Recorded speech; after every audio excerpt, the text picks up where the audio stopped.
नमस्कार दोस्तों, सभी को जय श्री कृष्णा। दोस्तों, बीते कल हमने स्वयं की खोज हम कौन हैं भाग 2 सुना था। आइए आज हम मनुष्य जन्म का सबसे गहरा विषय स्वयं की खोज हम कौन हैं और जीवन का अंतिम उद्देश्य क्या है भाग 3 आत्मा की खोज में एक गहन यात्रा के बारे में सुनेंगे। आइए दोस्तों सुनते हैं तीसरा भाग जो हम कौन हैं। इस प्रश्न की खोज को और गहराई से आगे बढ़ाता है। दोस्तों, ये रहा तीसरा भाग हम कौन हैं। इस बार भगवत गीता के प्रकाश में भाग 3 भगवत गीता में आत्मा का ज्ञान। गीता का प्रारंभ युद्ध और भ्रम से होता है। महाभारत के युद्ध क्षेत्र में अर्जुन जब अपने स्वजनों को सामने खड़ा देखता है तो उसका मन भर जाता है मोह, शोक और भ्रम से। वो कहता है न युद्ध से मैं युद्ध नहीं करूंगा। उसकी यही अवस्था हर साधक की अवस्था है जब जीवन की गहरी चुनौतियां सामने आती है और वह भ्रमित हो जाता है।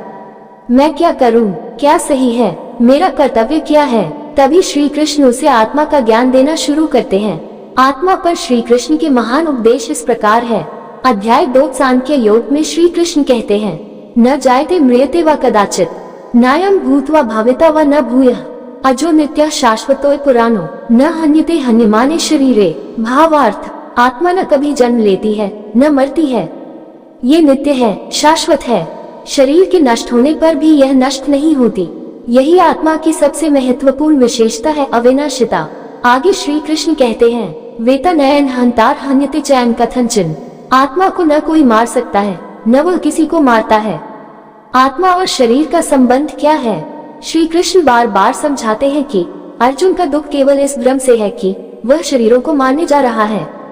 वे कहते हैं देहिनोस्मिन् यथा देहे कौमार यौवन जरा तथा देहांतर प्राप्ति धीरज तत् न मुह्यति।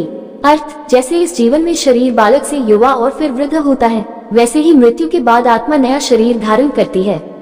जो ज्ञानी है वह इस परिवर्तन से विचलित नहीं होता। आत्मा और कर्म का बंधन क्या है। श्री कृष्ण गीता में आत्मा को अकर्ता कहते हैं। जो कार्य हो रहे हैं वे प्रकृति के 3 गुणों सत्व, रज, तम द्वारा होते हैं, पर अज्ञानवश जीव स्वयं को कर्ता मान बैठता है और कर्म के फलों में बंध जाता है। प्रकृति क्रियमानानि गुणैः कर्माणि सर्वशः अहंकार विमूढ़ात्मा कर्ता हमिति मन्यते। जो व्यक्ति कहता है मैं ही करता हूँ, वह अज्ञान में है। सच्चा ज्ञानी जानता है कि वह केवल साक्षी है। भगवत गीता की आत्मा पर स्पष्ट परिभाषा क्या है। भगवत गीता का आत्मज्ञान का उद्देश्य क्या है। श्री कृष्ण केवल ज्ञान देने के लिए नहीं कह रहे थे, वे अर्जुन को प्रबुद्ध, निर्भय और मुक्त बनाना चाहते थे। गीता का उद्देश्य ये है कि आत्मा को जानना, जीवन को कर्मयोग से जीना, कर्तापन का त्याग करना, फल की अपेक्षा त्यागना और अंत में योगस्थ होकर आत्मा में स्थित होना। आत्मा का अनुभव, स्थितप्रज्ञ अवस्था क्या है। श्री कृष्ण ने एक आदर्श आत्मज्ञानी व्यक्ति का वर्णन किया है जिसे स्थितप्रज्ञ कहते हैं। उसके लक्षण ये हैं, उसके विचार स्थिर हो चुके हैं, वह सुख दुख में सम रहता है, उसकी वासनाएं शांत हो चुकी हैं, वह केवल आत्मा में ही स्थित है। प्रजहाति यदा कामान सर्वान पार्थ मनोक्तान आत्मन्येवात्मना तुष्टः स्थितप्रज्ञस्तदोच्यते। जब मन के सारे विकार छूट जाते हैं और आत्मा में ही संतोष होता है, तब वह व्यक्ति स्थितप्रज्ञ कहलाता है।